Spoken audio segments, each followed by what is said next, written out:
Hello everyone, मैं ओम प्रकाश प्रजापति। आज true media के पॉडकास्ट में हम एक और मेहमान को आपसे मिलाने लाए हैं। आप हैं अनु भाटिया जी। आप समाज सेविका हैं और समाज के क्षेत्र में विभिन्न कार्य कर रही हैं। अनु भाटिया जी, आपका ट्रू मीडिया के पॉडकास्ट में हार्दिक अभिनंदन है, स्वागत है। हम जैसा कि ट्रू मीडिया पॉडकास्ट की परंपरा है, हम प्रश्नों की ओर चलते हैं। हमारा पहला प्रश्न है कि आप करीब 20 साल तक इंग्लिश की अध्यापिका रहीं, शिक्षिका रहीं। उसके बाद आपने यकायक एकाएक समाज सेवा की ओर अपना मुख मोड़ लिया। ये प्रेरणा आपको कैसे मिली? यकायक तो नहीं कह सकते, आपका प्रश्न बिल्कुल ठीक था। 20 साल का एक बहुत अच्छा करियर रहा, ब्रांडेड करियर रहा, और एक सब्जेक्ट भी इंग्लिश रहा उसके अंदर, जिसकी की डिमांड रहा करती थी। लेकिन उसके अंदर भी सोशल सर्विस जिसे कहते हैं ना, सेवा चलती रहती थी। उस समय में बच्चों को फ्री एजुकेट करना, चाहे पर्सनल लेवल पे करना हो, चाहे स्कूल में उनकी फ़ीस पे करके करना हो, किन्हीं भी तरीक़ों से, तो वो चलता रहा था। उसमें कोई ऐसा नहीं कि नहीं किया। लेकिन एक वो चीज़ें होती थी कि हाँ, hide and seek side by side चला करती थी। लेकिन जो समाज सेवा का फुल फ्लैश, वो एक डिसीज़न जो किया वो करियर को ड्रॉप करके तब किया।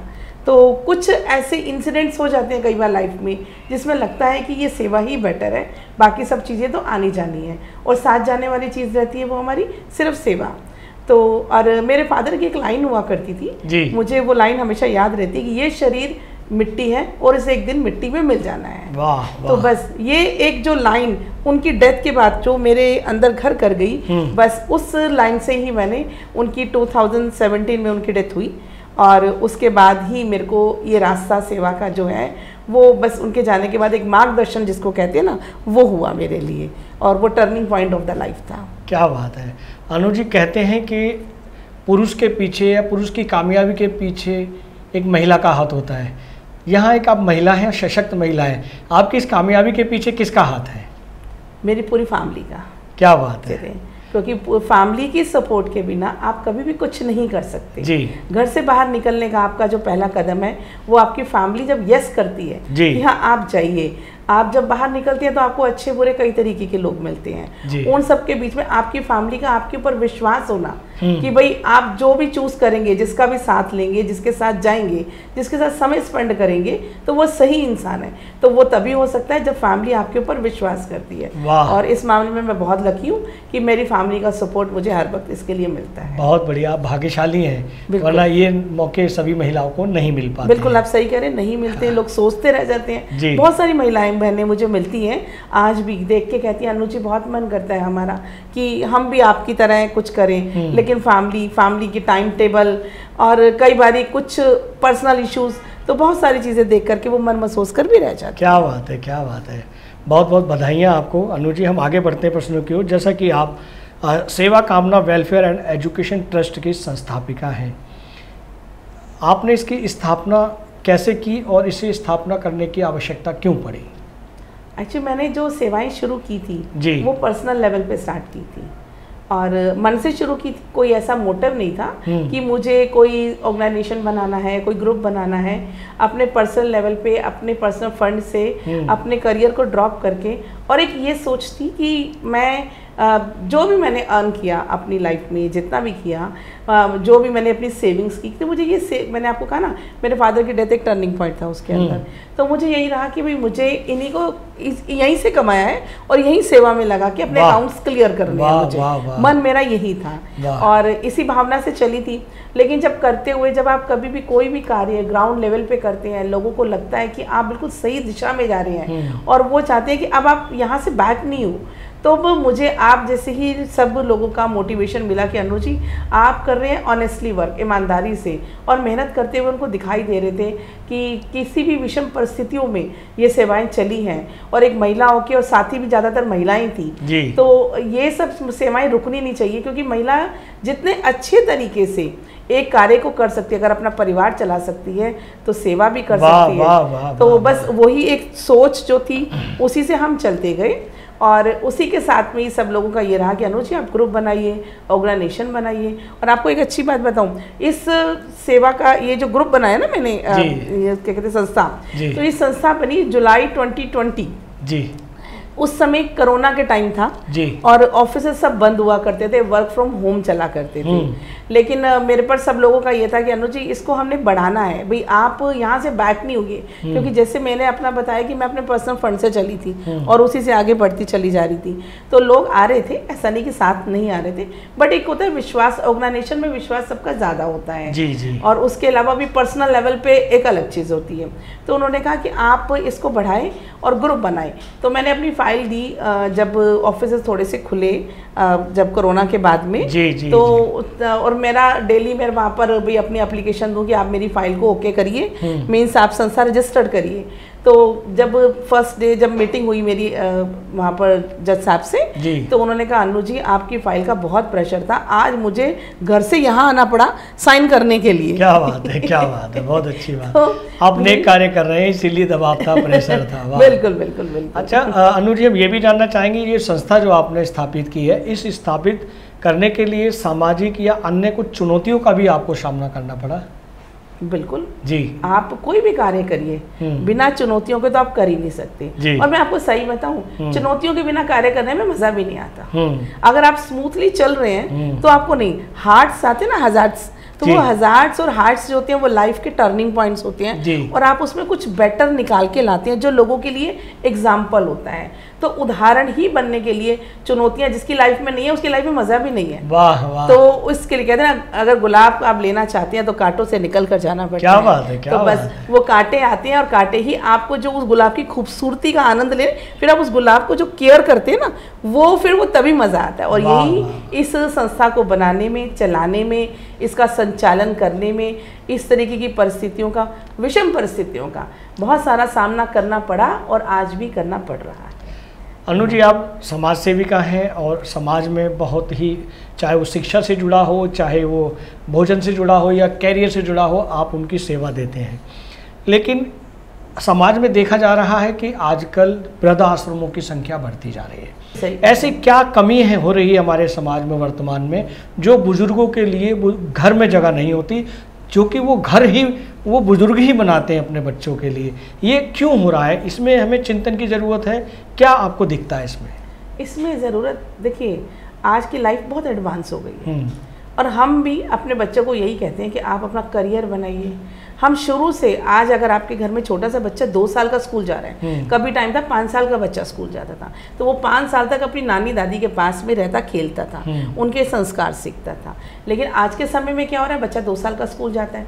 अब स्कूल जाता है तो स्कूल वाले भी बहुत सारी एक्टिविटीज़ दे देते हैं बच्चों को कि अब आप डांस एक्टिविटी करिए, अब आप एरोबिक्स करिए, म्यूजिक करिए, योगा करिए, सारा दिन बच्चा उनमें बिजी रहेगा। तो बच्चा अपनी फैमिली के टच में नहीं है, वो शुरू से ही नहीं है। और पेरेंट्स भी बहुत खुश होते हैं, मेरा बच्चा आज इस क्लास में है, आज इस क्लास में है, मतलब उनकी हैप्पीनेस का भी ठिकाना नहीं होता। जी। और एक तरीके से हम कहते हैं एक्टिविटीज बहुत जरूरी है, सब कुछ जरूरी है, लेकिन बच्चे का अपनी फैमिली के साथ जो इन टच है वो धीरे धीरे कम हो जाता है। क्योंकि रात आते आते बच्चा 8 बजे अपना गोइंग टू बेड हो जाता है और नहीं तो बच्चा कुछ हमारा ये सोशल मीडिया, ये मोबाइल, ये नहीं छोड़ता। हाँ। बच्चे भी कहते हैं पूरे दिन की हेक्टिक के बाद में हमें भी इंटरटेनमेंट चाहिए, तो वो भी उस एंटरटेनमेंट, तो वो जो नानी दादी वाली जो मोरल एजुकेशन की स्टोरीज होती थी वो वाली अब नहीं रही। अब वो क्या होता है, जैसे जैसे बच्चा बढ़ता है, बड़ा होता है, तो उसको फिर यही रह जाता है, वो शुरू से इन एक्टिविटीज़ में, आगे जाके करियर एक्टिविटीज़ में, एजुकेशन हब्स,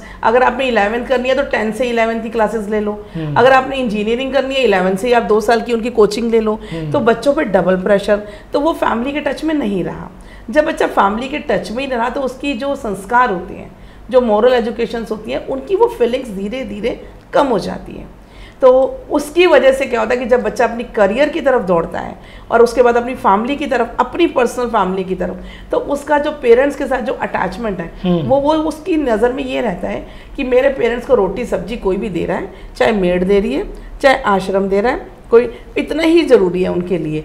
उसको ये नहीं रहता कि उनको उनकी पर्सनल फीलिंग चाहिए, प्यार चाहिए, समय चाहिए, बिल्कुल। वो इन चीज़ों को भूल जाता है। तो इसी वजह से ये आश्रम जो हैं ये इंक्रीज हो रही है। और मैं आपको एक एग्जांपल देती हूँ, हमारा भी बहुत सारे वृद्धाश्रम में जाना आना रहता है जी। तो एक वृद्धाश्रम में एक अंकल थे हमारे, बहुत प्यारे अंकल, अंकल डॉक्टर थे और अंकल को पैरालाइज हुआ और उनके 2 ही बच्चे, वाइफ की उनकी कोरोना में डेथ हो गई थी, सीनियर सिटीजन अंकल थे, और उनके 2 ही बच्चे थे, और बेटी 28 ईयर्स ओल्ड अनमैरिड गर्ल और बेटा 22 ईयर्स ओल्ड, दोनों ही अनमैरिड, और दोनों बच्चे अमेरिकन एक्सप्रेस बैंक में जॉब करते हैं, हाई प्रोफाइल जॉब उनकी, but uncle is living in the आश्रम।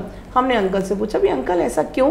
कहते हैं जी बच्चों की डे नाइट जॉब होती है, वो कहते हैं कि भाई अब घर में हम किसी मेड या केयर टेकर को भी रखते हैं तो पापा एक इनसिक्योरिटी रहेगी कि भाई कौन कैसा कब आपके साथ ट्रीट कर रहा है, तो अब आप आश्रम में रहेंगे, आपका दिल लग जाएगा और आपको भी वहाँ पर फैसिलिटी सारी मिल जाएगी।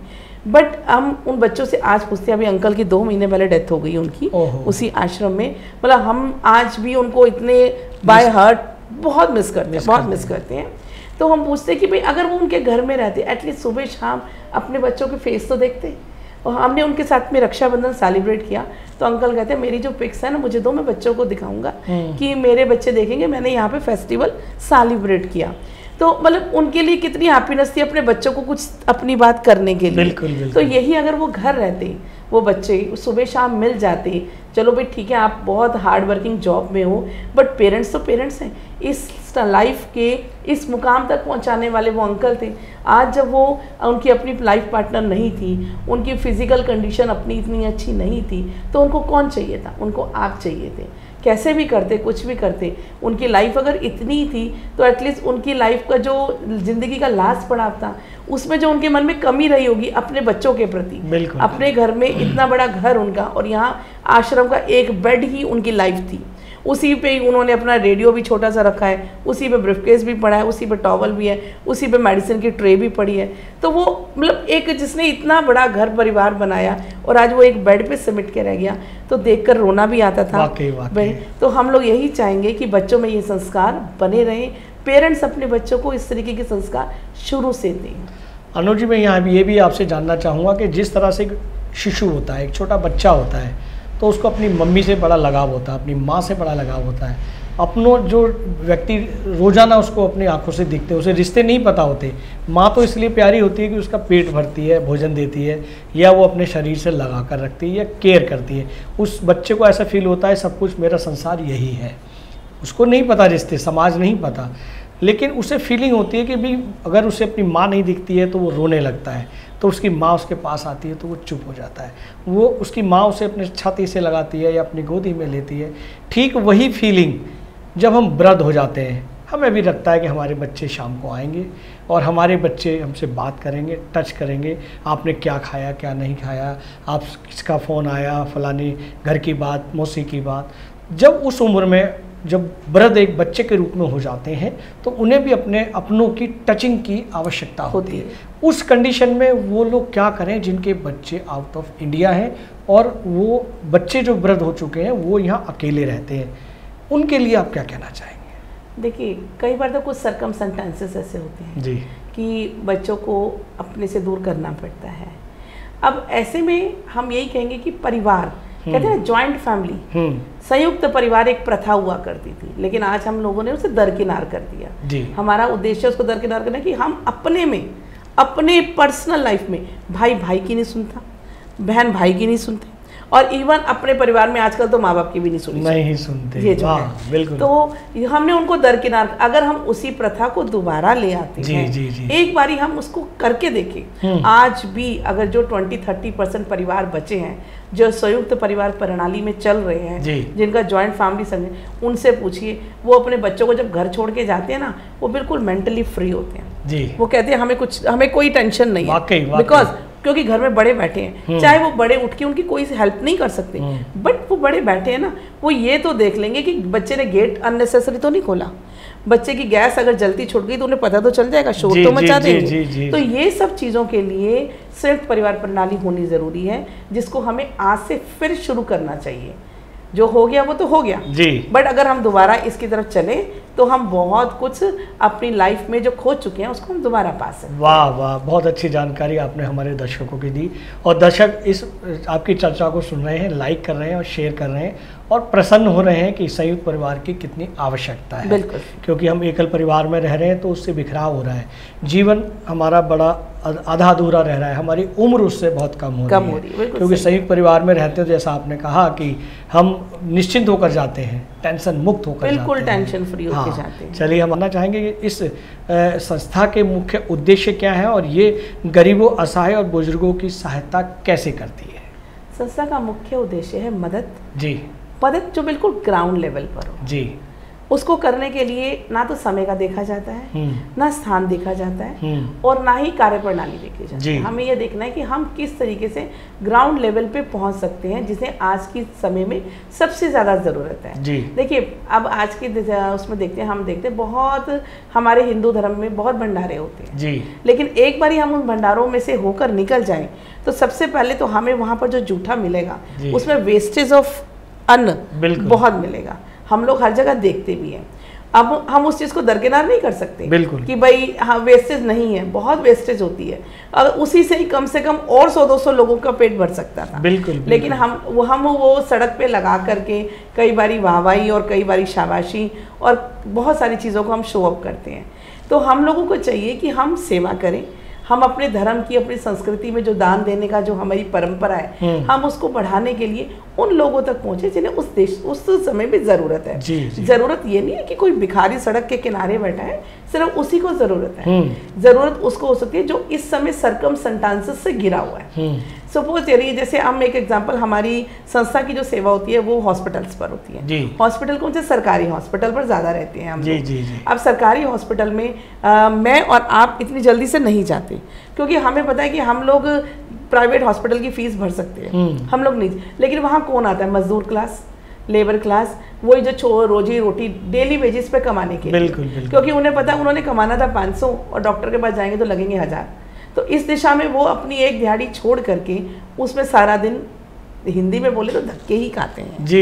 एक तरीके से जिसको कहते हैं कि वो बहुत परेशान, इस रूम से उस रूम में, उस रूम से इधर, सारे में भटकते फिरते हैं। बिल्कुल। किसी तरीके से हमारा इलाज, हमारे परिवार में जो भी व्यक्ति बीमार है उसको इलाज की सुविधा मिल जाए। तो उस सुविधा, अब उसमें कई बारी ऐसे भी हो जाते हैं जो रियली उतने ज़रूरतमंद नहीं थे उस दिन में, लेकिन आज उनका सुबह से लेकर शाम हो गई वहाँ भटकते हुए, वहाँ परेशान होते हुए, तो एक कप चाय, 2 रोटी या कुछ भी खाने की कोई भी सेवा, फलाहार या कुछ भी, तो वो उनको जब मिलता है ना, तो वो उनके ना इस मानसिक राहत से लेके इस दिल तक राहत पहुंचती है। वाह। और जब किसी के दिल में राहत पहुंचती है तो वो जो उस समय जो प्रेयर कर देता है ना, तो वो ऊपर वाला सुन करके खुद नीचे पहुंच जाता है। वाह वाह वाह। तो इसी दिशा में हम लोगों की कार्य सेवाएं चलती हैं कि हम उन तक सेवाएं पहुंचाएं जिन्हें आज इस समय में सबसे ज्यादा जरूरत है, जमीनी स्तर पर। और आपको एक चीज और ऐड करती हूँ, कई बार लोग बहुत सारी सेवाएं कर रहे हैं, बहुत दिशाओं में कर रहे हैं, उनके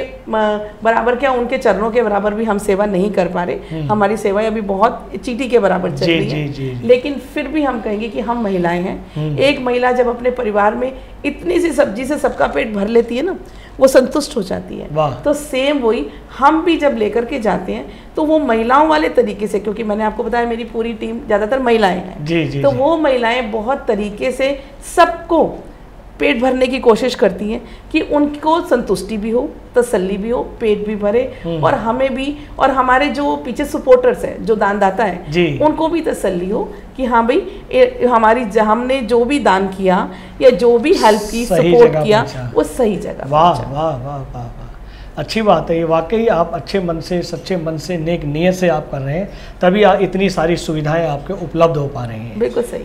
वाकई हम आगे बढ़ते हैं। जैसा कि जो आप भोजन की परंपरा जो आपने चलाई है, चाहे वो हॉस्पिटल है या असहाय लोगों तक पहुंचती है, ज़रूरतमंद लोगों तक पहुंचती है, ये आपने कब शुरू की और इसके शुरू करने की प्रेरणा आपको कहाँ से मिली? हाँ, जैसे मैंने आपको शुरुआत में ही कहा कि अपने फादर के जाने के बाद में इस दिशा की तरफ कदम बढ़ाया। शुरुआत तो पहले से ही, मतलब मैं कह रहा हाइड एंड सीक तो पहले चलती थी, लेकिन फुल फ्लैश जो थी वो 2017 के बाद से शुरू हुआ। और इस दिशा में बढ़ते बढ़ते ईश्वर की दया से कि हम बढ़ते ही जा रहे हैं, हमने पीछे मुड़कर नहीं देखा, कभी रुके नहीं, कभी थके नहीं, बस वीर तुम बड़े चलो, बस वही। वाह वाह वाह वाह, वीर तुम बड़े चलो, क्या बात है। हम आगे बढ़ते हैं। जैसा कि हमें सूत्रों ने बताया कि जो सरकारी आप हॉस्पिटल्स में जाते हैं तो वहाँ पर जो बेचारे गरीब होते हैं या जो असहाय होते हैं उनको मेडिकल टेस्ट की आवश्यकता पड़ती है और वो बहुत बाहर जाके बड़े महंगे होते हैं। आप उन मेडिकल टेस्ट को उनके लिए सस्ते में या फ्री में मुहैया कराते हैं, ये प्रेरणा आपको कैसे मिली? वो भी जब हॉस्पिटल्स हम जाते हैं तो हम वहाँ देखते हैं कि लोग आते हैं, डॉक्टर को दिखा लिया, उस समय कुछ टेस्ट ऐसे हैं जो कि हॉस्पिटल में होते हैं, उसके लिए भी बहुत लाइनें, बहुत लंबी लंबी डेट्स भी मिलती हैं और कुछ टेस्ट वहाँ पर अवेलेबल नहीं होते किसी भी रीज़न से, समटाइम्स हो जाता है। तो उस दिशा में हमने 1-2 हॉस्पिटल से कंसल्ट किया, उन्होंने भी हमारी सेवाएं देखी। देखिए प्राइवेट हॉस्पिटल कभी भी आपको एकदम से फ्री कुछ भी नहीं देते, बिल्कुल बिल्कुल। उन्होंने भी हमारी सेवाएं देखी कि आप ग्राउंड लेवल पे जो सेवा कर रहे हैं वो बिल्कुल सपोर्टिव है और लोगों को डायरेक्ट मदद कर रहे हैं। तो कहते हैं ना, फिर भी चाहे डॉक्टर है और चाहे कोई भी है, पीछे तो एक इंसान है, मनुष्य है, बस। तो वो इंसान की इंसानियत वहाँ पर भी जागी, उन्होंने ही हमें आगे बढ़कर कहा कि भाई आपकी तरफ, हमारी तरफ से ये सेवाएं हो सकती हैं। मतलब ये नहीं कहती कि 100% सारी कुछ थी, बट उन्होंने अपना जो भी वो कर सकते थे बेटर, उन्होंने वो सेवाएं हमारी तरफ ऑफर की और हमने उन सेवाओं को लेते हुए उस चीज़ को आगे बढ़ाया ग्राउंड लेवल तक। लोगों के हमारे साथ में जुड़े हैं मैक्स हॉस्पिटल पड़पड़गंज और धर्मशिला सुपर नारायण हॉस्पिटल, दोनों हॉस्पिटल हम मल्टी स्पेशलिस्ट हॉस्पिटल हैं, दोनों ही हमारे को जितनी हेल्प हो सकती है अपनी तरफ से करते हैं। मैक्स हॉस्पिटल की ओपीडी हमारे ऑफिस पे भी लगती है और फ्री ओपीडी लगती है, उसमें डॉक्टर आके फ्री लोगों को देखते हैं और जो उस समय के जरूरत टेस्ट होते हैं वो भी करते हैं। और धर्मशिला नारायण हॉस्पिटल, उसमें कैंसर से रिलेटेड जो कि बहुत कॉस्टली टेस्ट होते हैं, उन्होंने वो अनलिमिटेड टेस्ट हमारे जितने भी, जिनको भी हमने कहा कि करवाने के लिए, चाहे जरूरी नहीं है कि वो पीड़ित थे, अभी मतलब कि एक एज के बाद में कहा जाता है कि ये टेस्ट हो जाना चाहिए, तो उन्होंने वो सारे कॉस्टली टेस्ट वो करवाए वहाँ पर और बाकायदा उनकी रिपोर्ट्स हमने भी क्रॉस चेक और डॉक्टर्स को दिखाई। टचवुड बहुत अच्छा रहा सब कुछ, अभी तक इन दोनों हॉस्पिटल्स का सफ़र हमारे साथ बहुत अच्छा रहा। वाह वाह वाह। अनु जी, जैसा कि अभी आपने हमारे दर्शकों को बताया कि 2017 से आप ज़मीनी स्तर पर अपनी संस्था के माध्यम से, अपनी टीम के माध्यम से काम कर रहे हैं। हम ये जानना चाहेंगे कि इस दौरान कोई ऐसी घटना जो आपको अच्छी लगी हो या अच्छी नहीं लगी हो, जो संस्मरण जो हमारे दर्शकों को साझा करें, जिसने आपके दिल को छुआ हो। आपको बताती हूँ, बहुत सारे संस्मरण हैं, बहुत सारी यादें हैं। जब भी आप किसी भी एक तरफ चलते हैं तो खट्टे मीठे लाइफ के बहुत सारे अनुभव आपको होते हैं। देखिए कई बार क्या होता है कि हमारी, मैंने आपको कहा हमारी संस्था से जुड़े हुए जो लोग हैं वो दानदाता, जरूरी नहीं है कि दान देने के लिए वो इतना सारा कैश ही लेके आएंगे, ऐसा कोई हमारा वो नहीं है। हम तो कहते हैं आप अपनी सेवा लेके आइए जो आप चाहते हैं करना।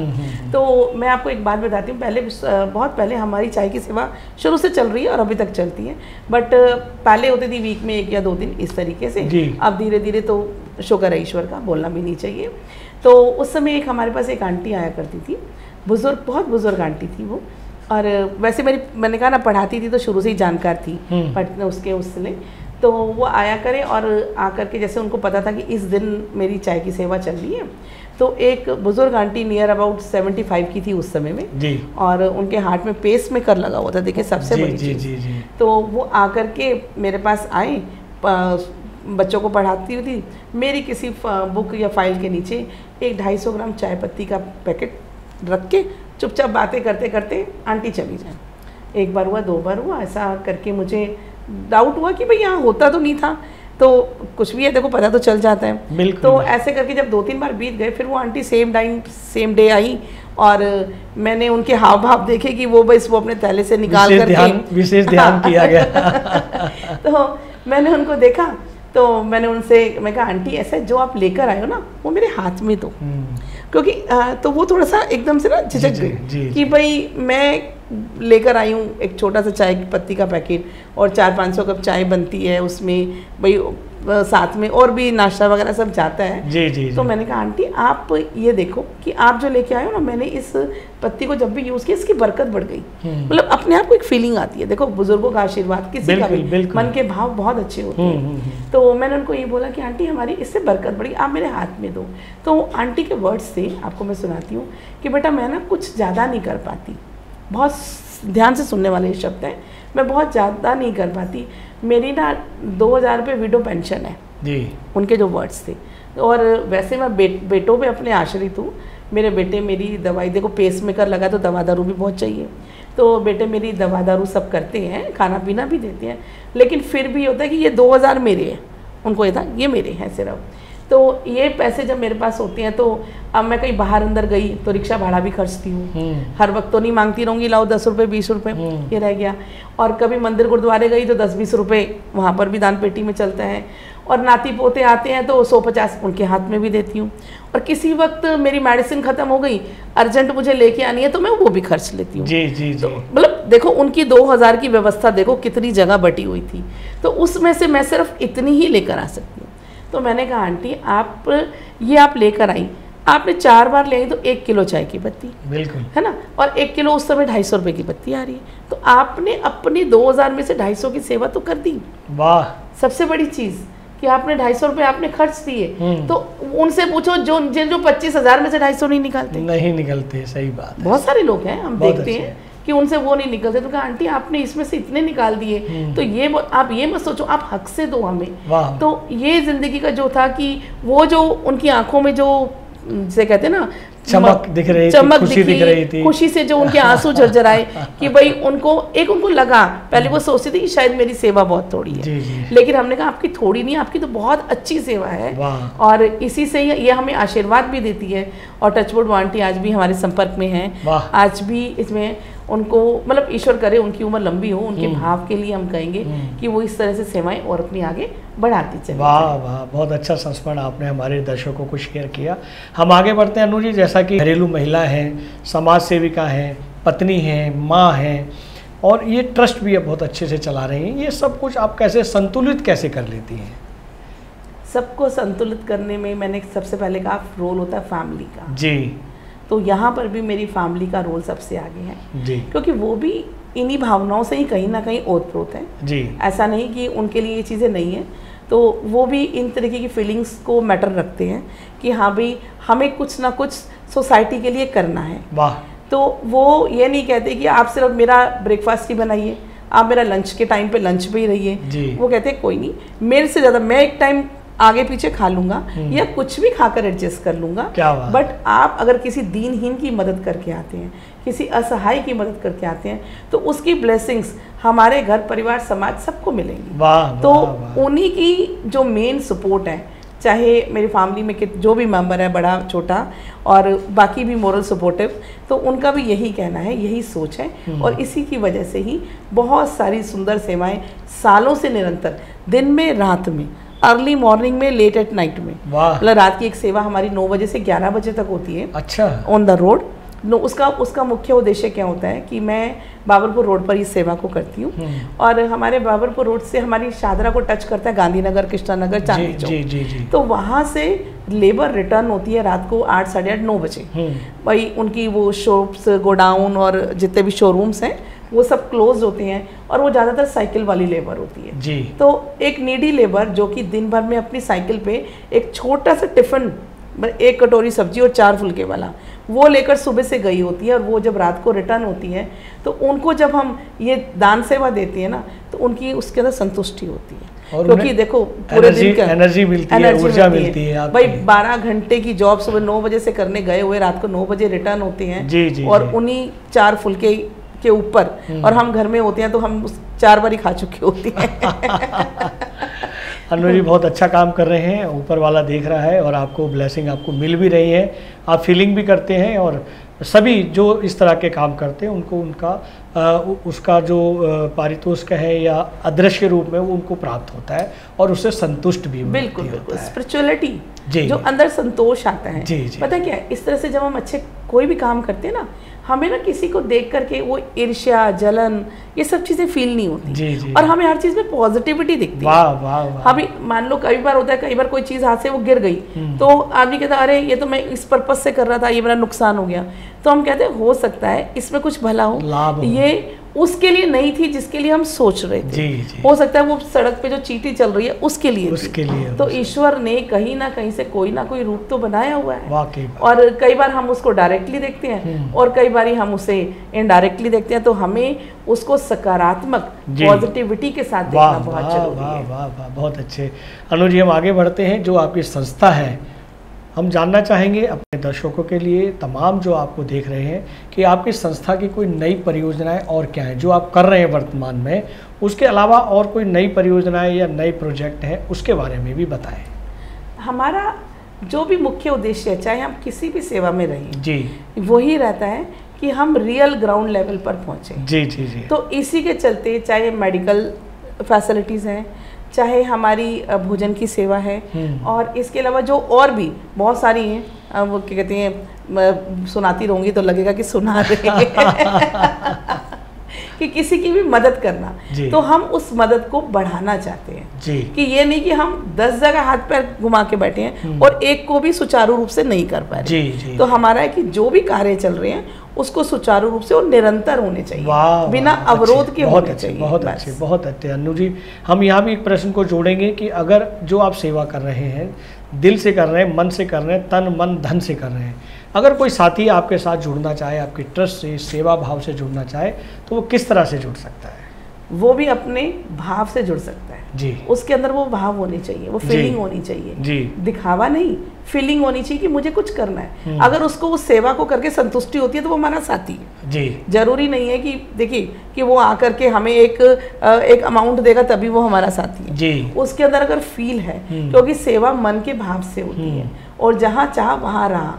और बाकी हर सेवा में जब एक आदमी जुड़ता है वो अपनी तरफ से बेटर ही कोशिश करता है। क्या बात है। तो वो ये नहीं सोचता कि यहाँ मैं फिजिकली रहूँ या मेंटली रहूँ या फाइनेंशियली रहूँ, क्योंकि उसको भी जब ये संतुष्टि होती है कि ये सेवा कहीं ना कहीं किसी ना किसी को दिल से तसल्ली दे रही है, तो वो अपनी तरफ से बेस्ट करता है। बस हम यही चाहेंगे कि लोग अपने भाव से हमारे साथ जुड़ते जाएं और उनसे जो हो, जैसे हो, जिस तरीके से हो, वो उस तरीके से मदद करें। वाह वाह वाह। अनु जी, चलते चलते हम एक प्रश्न और आपसे करना चाहेंगे कि जो आपके साथ टीम जुड़ी हुई है, जो आपके साथ सेवा भाव दे रही है, और जो साथी तन मन धन से आपको सेवा दे रहे हैं, और जिनके लिए ये आप सेवा दे रहे हैं, जिन हमारे भाइयों के लिए, जिन बहनों के लिए, जो असहाय, गरीब, ज़रूरतमंदों के लिए आप सेवा कर रहे हैं, इन सब के लिए आप क्या संदेश देना चाहेंगे? कैसे सेवा हो और वो कैसे सेवा प्रदान करें और उसको सुचारू रूप से कैसे चलाएं? देखिए, आपने टीम का नाम लिया, सबसे पहले लेना चाहिए था, एंड में ले रहे हैं। उस टीम के बिना तो ये संस्था कुछ है ही नहीं जी। टीम ही, मैं कहती हूँ, वो ना जिसे कहते हैं एक बॉडी के अंदर ऑर्गन्स होते हैं जी, जी, है ना, आईज, नोज, ये सारे ऑर्गन एक भी हिलता है तो हम डॉक्टर के पास लेटे हुए नजर आते हैं जी, जी, जी, तो मेरी टीम, मैं कहती हूँ, उसके जैसे तो कोई मिल नहीं सकता। मैं नाम भी जरूर बोलना चाहूँगी आपके चैनल के माध्यम से। जरूर जरूर। प्रियंका नैन, कुसुम शर्मा, रेणु कोहली, संगम गर्ग, और क्या कहते हैं, सुमित सेन, नीलम अरोड़ा, ऋतु शर्मा, हेमा मोदी, और विशाल छिब्बड़, मुकेश गौड़, विजय ग्रोवर। इसके अलावा और भी बहुत सारे साथी हैं जो शायद मैं इस समय एकदम से नाम नहीं बोल पा रही या किसी का रह गया हो, तो लेकिन वो साथी मेरी ऑर्गन्स हैं इस संस्था के साथ। उनके जिसे कहते हैं ना, उनकी भी उतनी ही फीलिंग्स हैं जितनी की मेरी हैं। और शुरुआती तौर से जो जुड़े हुए हैं, दिन नहीं देखते, रात नहीं देखते, मौसम नहीं देखते, और कई बार अपने ज़रूरी काम नहीं देखते, मेरी तरह उनका परिवार भी उनको सपोर्ट करता है। वो अपने परिवार की सपोर्ट से तन मन धन के साथ में इस सेवा में आगे बढ़ते हैं, तो उनके बिना ये सेवाएं नहीं हो सकती। तो मैं यही कहूँगी कि मेरी इस टीम को ईश्वर किसी भी बुरी नज़र से बचाए, उनके परिवार के ऊपर अपनी बहुत असीम कृपा रखे, जिससे कि उनका परिवार में खुशहाली हमेशा बनी। बहुत अच्छे। लेकिन अब यहाँ दूसरी पारी, जिनके लिए सेवा करते हैं, उनके लिए क्या कहना चाहेंगे? जिनके लिए हम सेवा करते हैं वो हमारा एक परिवार हो जाते हैं। वाह।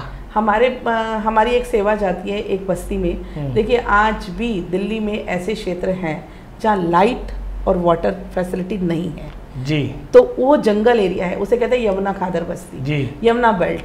तो वहाँ पर भी परिवार रहते हैं, तो वो अपने परिवार के लिए मेहनत करते हैं। बट यही होता है कि झोपड़पट्टी में रहना, एक झोपड़पट्टी स्लम हो जाती है जिसके अंदर बहुत तरीके के भाव वाले लोग रहते हैं।